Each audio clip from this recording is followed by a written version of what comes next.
Hello and welcome. I'm Suma Katauka and you're watching the World Report on NewsX World. Let's take a look at the top headlines of this hour. Australia is poised to pass new laws to enable a national gun buyback and tighten background checks for gun licenses in response to the country's worst mass shooting in decades at a Jewish festival last month. Danish soldiers arrived as part of the Arctic Endurance military exercise in Greenland's Kangerlussuaq as U.S. President Donald Trump intensified his push to wrest sovereignty over the Arctic island from fellow NATO member Denmark.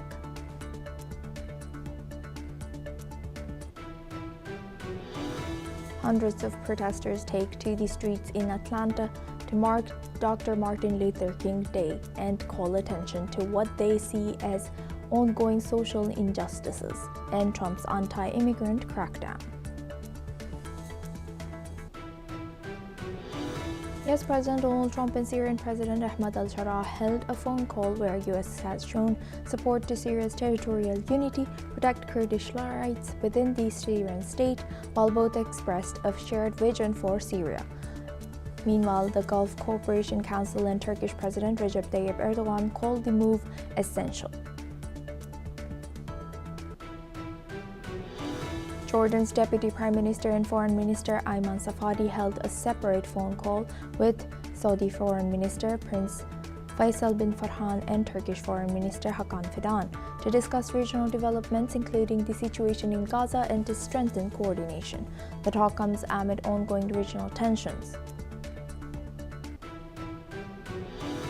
The UAE Ministry of Defense has denied Yemeni government claims that it operated secret prisons or stored weapons at Riyadh airport in Yemen, calling the allegation as misinformation as the UAE claims that its forces completed a full and public withdrawal from Yemen on January 2nd of this year. According to Kabul police, at least 7 people were killed and more than a dozen wounded in a suicide bomb attack at a Chinese restaurant in Kabul, with police confirming the dead included 1 Chinese national and 6 Afghan, while the Afghan branch of Islamic State has claimed responsibility. Taiwan aims to build a democratic high-tech supply chain with the United States and form a strategic AI partnership under the new Tariff deal it sealed with Washington last week, according to Taiwan's Vice Premier Chang Li-chun.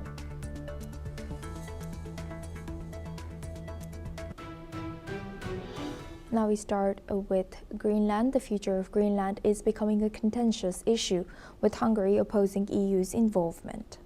Hungarian Foreign Minister Peter Szijjártó stated that the matter should remain a bilateral issue between the US and Denmark.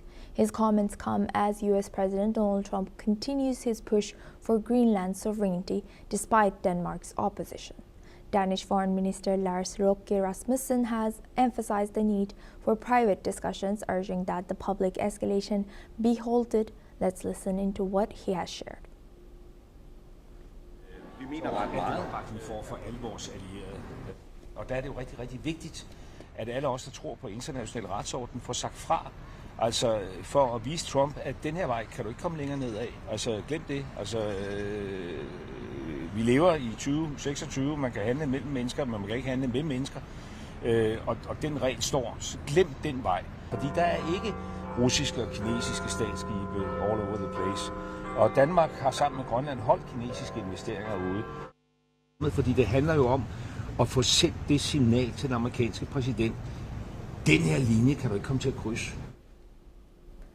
Now, Trump's demand for Greenland follows his disappointment over not winning the Nobel Peace Prize.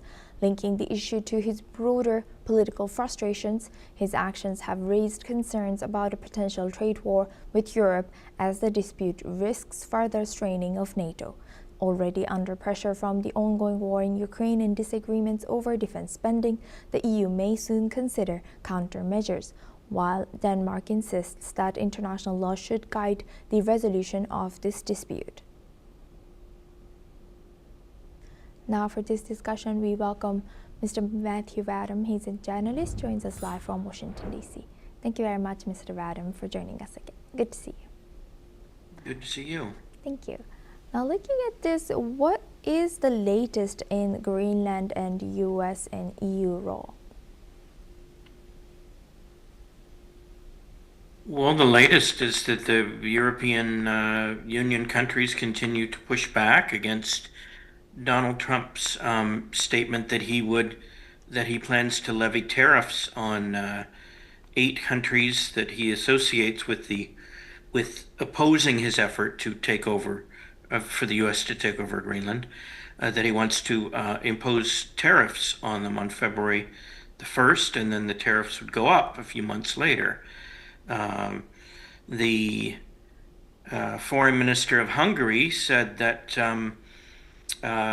sidestepped the crisis and said that Hungary doesn't consider this to be a real European Union issue, and that it's a bilateral dispute between Denmark and the United States. So they want to stay out of it, perhaps because President Trump is very friendly with Hungary's leader, Viktor Orban. That would be my guess as to why Hungary doesn't want to get involved. Or maybe they just don't think it's a good idea for them to get involved. I can't tell you what they're thinking. I'm just suggesting a possible motive. Right. Thank you for sharing that. And what do you think, what could be President Trump's motive? As there's could be so many, but can you highlight a few of them about Greenland?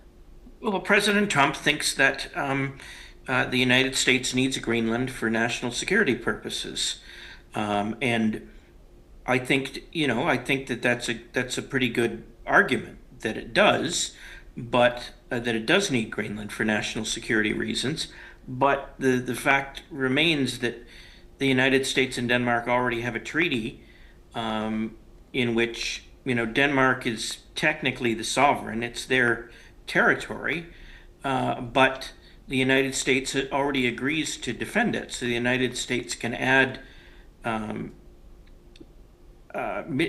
the U.S. military there. They already exist in at least one base already, but the U.S. can add more troops to Greenland when it feels like it.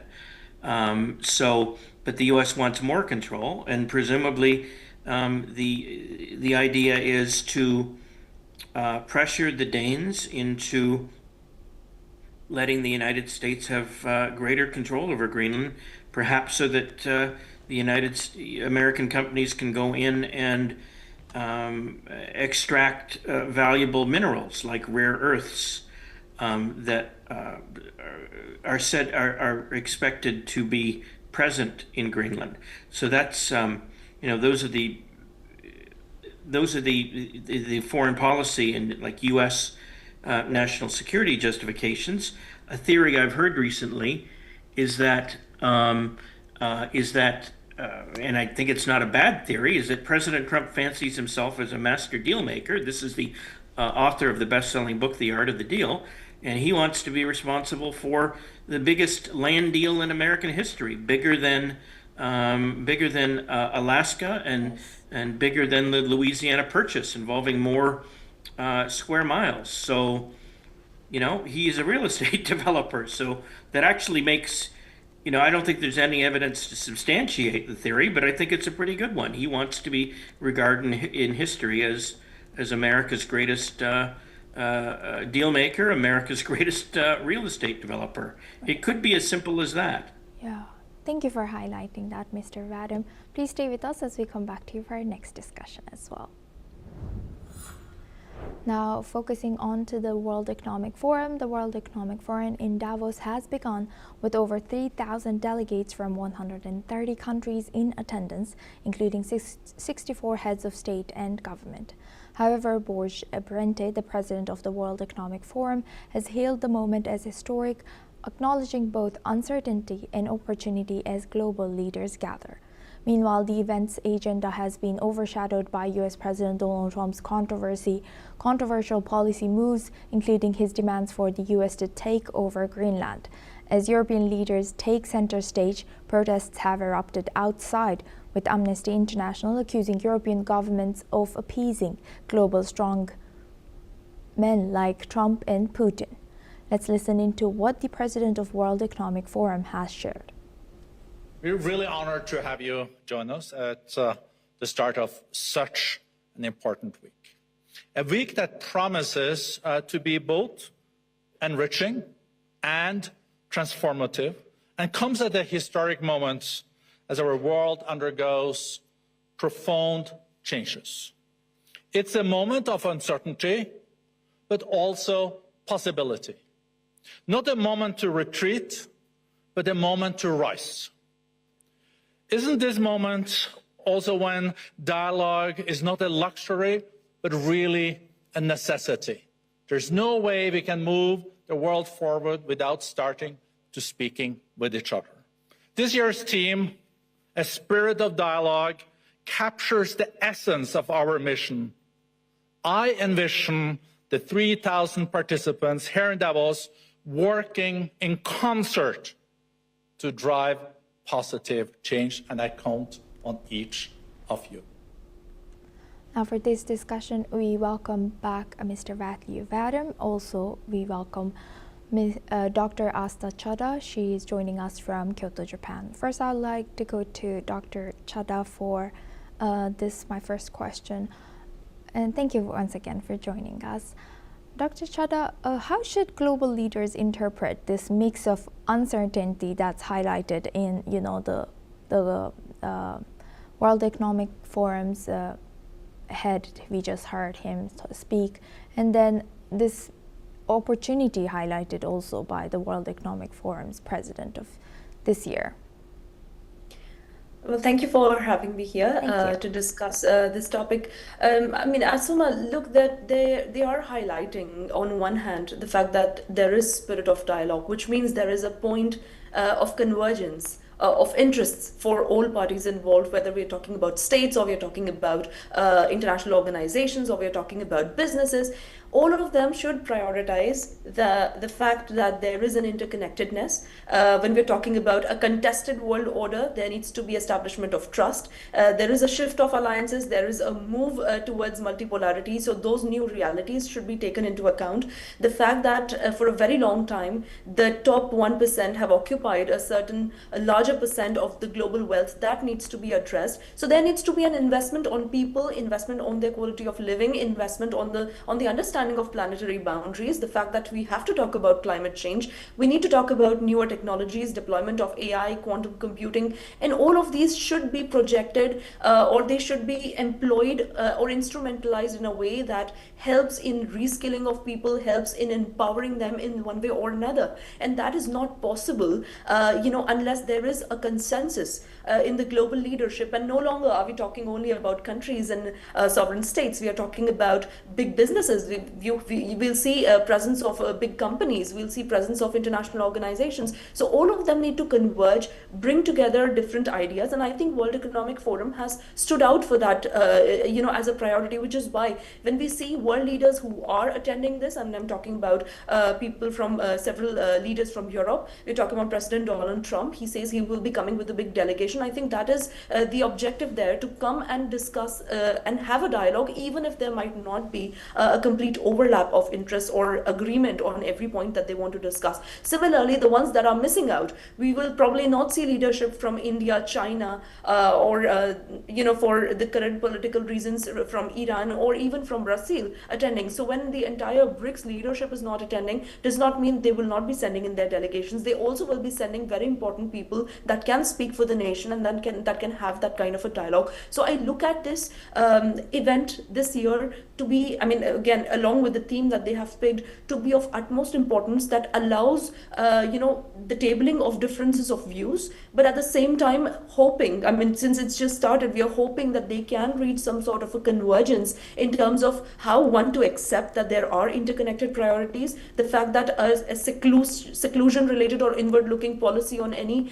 state's part will not work, and three, there needs to be more emphasis on a collective threat that we are facing as humanity, specifically when we talk about climate change issues or nature related issues, which are beyond human control. I think those would be the focus, and I'm really looking forward to hearing about, looking forward to hearing from these leaderships from various spheres as to what they have to say about these. Right. Thank you for sharing that. And building on that, I would like to ask Mr. Vadam for his opinion on, you know, how Dr. Chadha has highlighted that there's so many contentious points as right now all the leaders do come in together, but of course there's so many disagreements in the background as well. So how do you think they will move on with their differences in this forum? And also, can you tell us a little bit about, you know, the fact that BRICS nation, it has sent their delegation, of course, but their presidents are not attending? It's really hard for me to talk about the World Economic Forum because I am profoundly cynical about the World Economic Forum and its objectives. I think that the opening speech about, you know, it's basically we're at a crossroads now and there are important things we need to discuss is, you know, a recycled platitude probably from last year's speech and the speech before that. And I don't know that it means very much. And I think that the professor has pointed out many, you know, possible issues that that need to be discussed there. But I don't think the World Economic Forum is a valuable organization, and I think that their main purpose is a bunch of economic elitists who are trying to tell people how to live and what to do with their lives. This was the organization that infamously said, in the future, you will own nothing and you will be happy. They want these things called 15-minute cities. They want smart growth. They want all sorts of crackdowns on individual freedoms that people in many countries, including the United States, take for granted. I think that certainly the forum will provide an opportunity for its members to get better acquainted with President Trump, and if they flatter him enough, then maybe they'll get the policies that they want, because he's quite, unfortunately, I've been generally supportive of him, but he is quite susceptible to flattery. If you tell him how wonderful he is, you will often get your way. So maybe if they work on that, they can get some of the tariffs rescinded. So yeah, I'm not really optimistic about what goes on at Davos, Switzerland, and at World Economic Forum meetings. And I'm not confident that anything productive anything useful will actually be accomplished. Sorry, I'm cynical, but that's just the way I see it. Thank you very much, Mr. Vadam, for being honest and sharing that insight regardless. And with that, I would like to thank both our guests, Mr. Matthew Vadam and Dr. Chadha, for joining us and sharing that insight.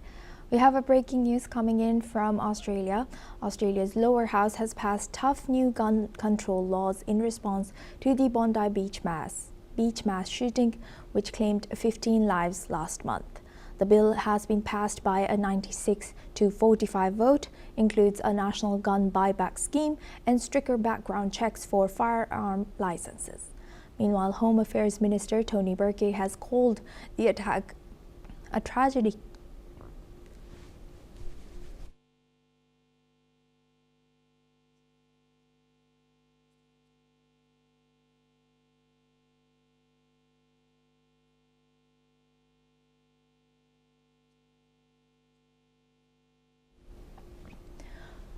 Now we stay in the breaking news about Bondi Beach shooting, and Australia has stressed the need for urgent action to tackle both the hatred fueling it and the firearms which were used.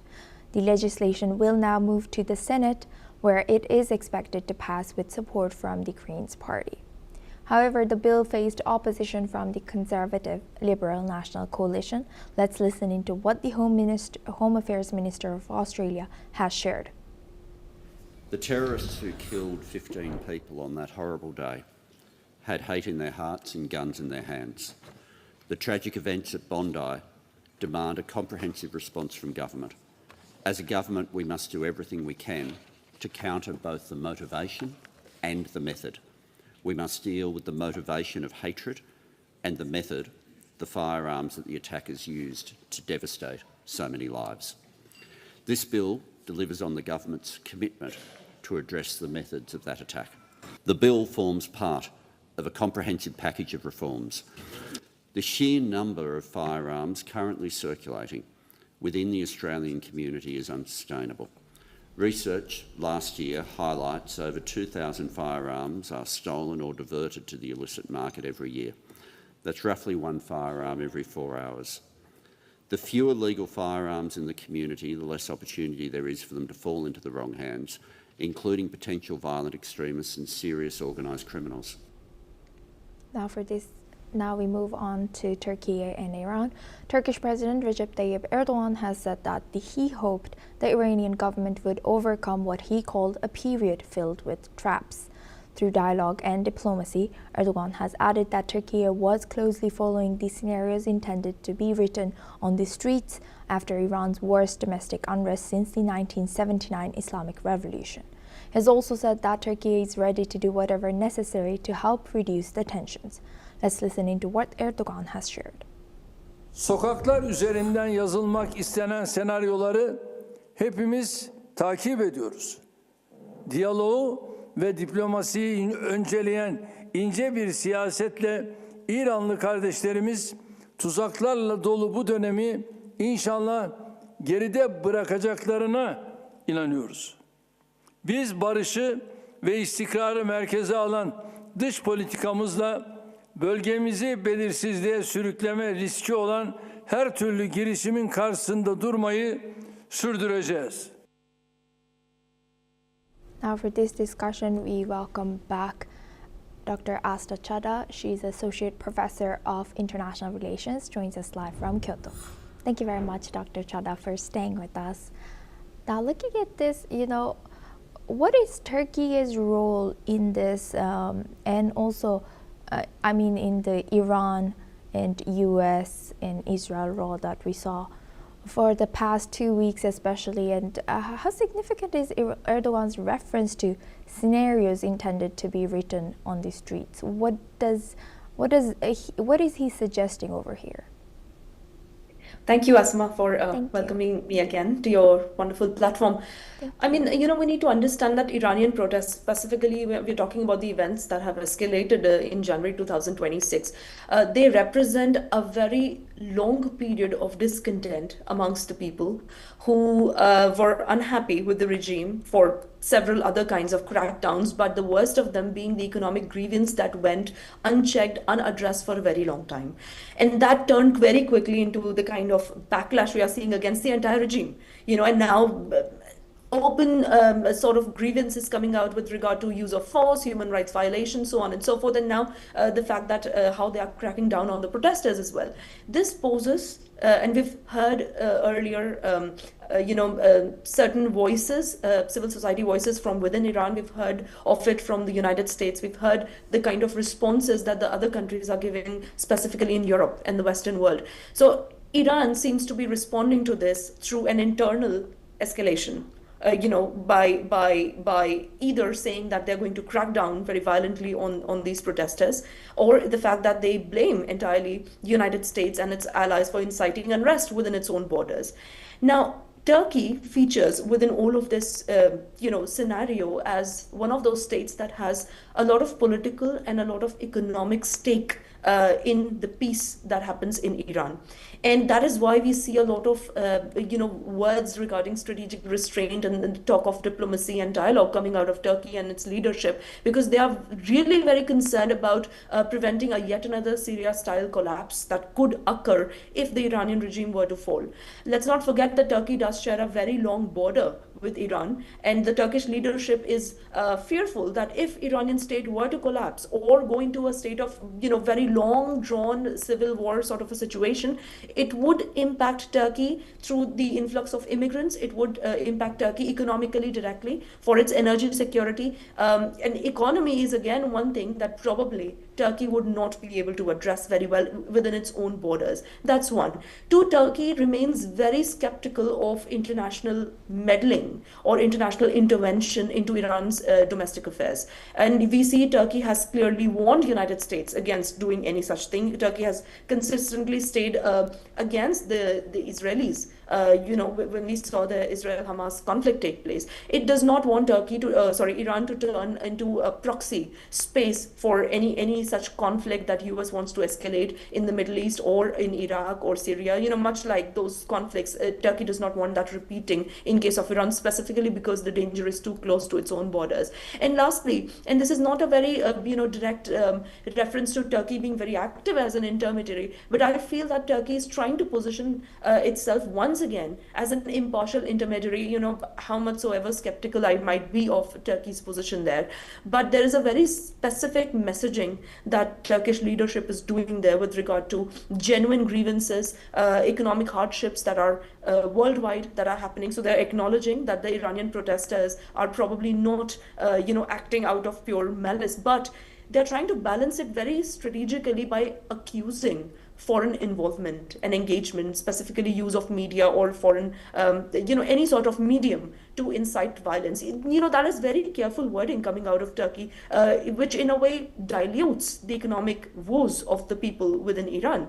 Similarly, from the outside perspective, and that would be my last point here, they're also trying to in some way show goodwill to Iran and show long-standing partnership to Iran in the sense that they do not want this protest to go from anti-economic issues into an anti-regime protest, because the Iranian regime has consistently been not that bad for Turkey and its own national interest. So I feel, with this very careful wording, what Turkey seeks to achieve is, on one hand, it wants a non-escalation of this conflict to the extent that it reaches Turkey's own borders. It wants more peaceful dialogue so as to prevent any foreign intervention. By foreign, I'm trying to explicitly state that this US-Iran tension should not conflagrate into a full-scale regional war or a conflict of some kind that would directly impact Turkey. And then lastly, they want to act as a regional police themselves by saying that they would want to position, Turkey would want to position itself as an impartial intermediary here.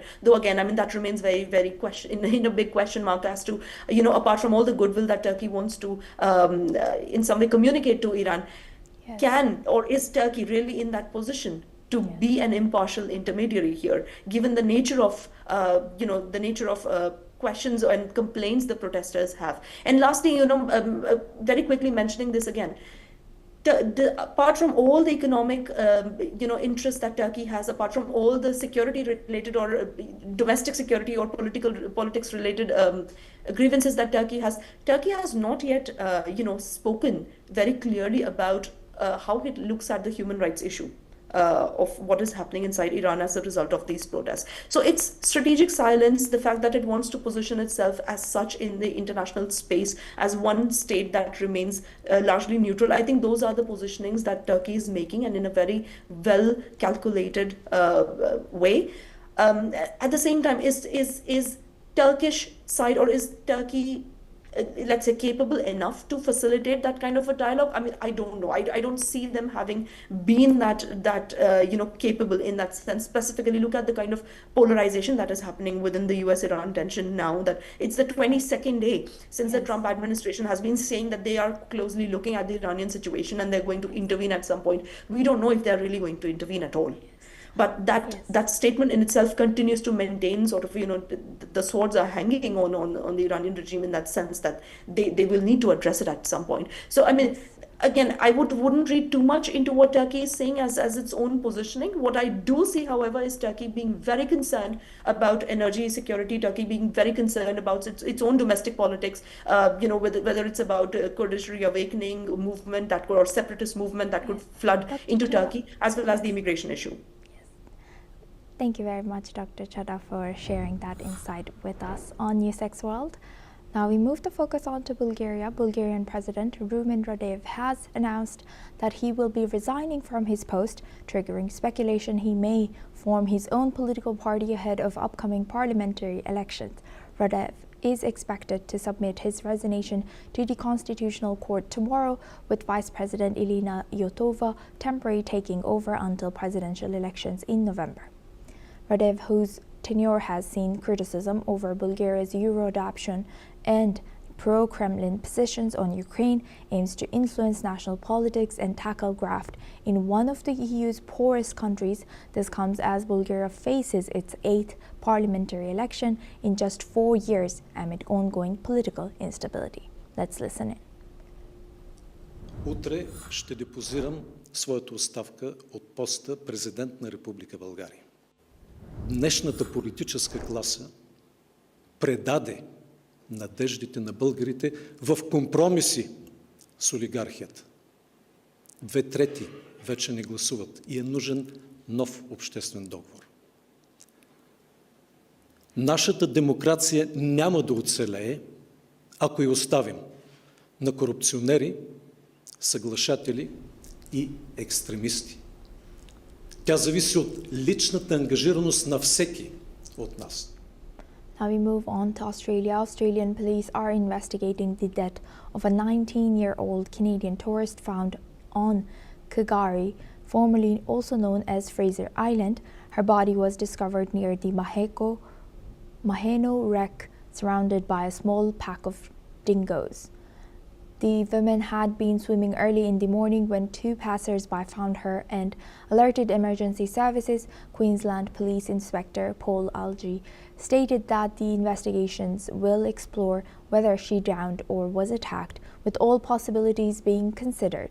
The young woman had been in Australia on a working holiday. Let's listen in. At about 5 o'clock this morning, a 19-year-old Canadian national went for a swim on the beach, the eastern beach of Gari, just near the Maheno wreck. Tragically, at about 6 o'clock an hour later, she was located by passers-by on the beach, deceased. At that time, police from Fraser Island, Gari, and QAS attended the scene and confirmed that she was in fact deceased. I can report that there was a small pack of dingoes around the body at that time, and that they had been in contact with the young girl's body. That's all we have time for. Keep watching NewsX World for more news updates from around the world.